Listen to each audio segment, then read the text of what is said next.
Ribatte punto su punto l'assessore all'ambiente del comune di Treviso Alessandro Manera alle osservazioni rivolte dai consiglieri del Partito Democratico e il primo affondo riguarda quanto dichiarato da Andrea Zanoni, che ha tirato in ballo proprio Manera per un presunto conflitto di interessi, facendo poi presente come l'assessore si sarebbe dimesso subito dopo la sua interrogazione presentata in Consiglio regionale. Io non mi sono dimesso dalla commissione VIA, assolutamente, anche perché non sono incompatibile.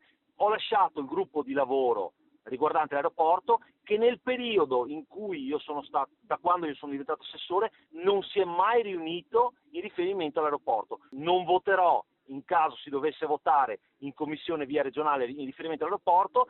Il PD accusa l'amministrazione di non aver messo in atto un'ordinanza antismog adeguata e sostiene che la situazione è stata aggravata dagli interventi che Kasugana ha messo in atto, come la cancellazione di alcune piste ciclabili.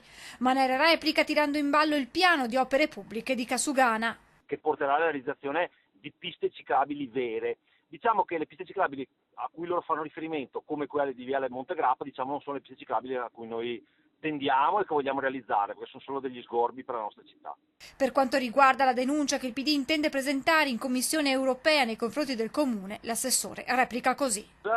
Dico anche che vorrò leggere le motivazioni di questa eventuale denuncia, perché proprio quel PD che non ha vigilato per 5 anni sulla nostra città e non ha fatto nessun intervento, poi viene a chiedere a noi conto. Questo mi sembra incredibile. Aspettiamo le motivazioni di questa denuncia e vedremo come reagire.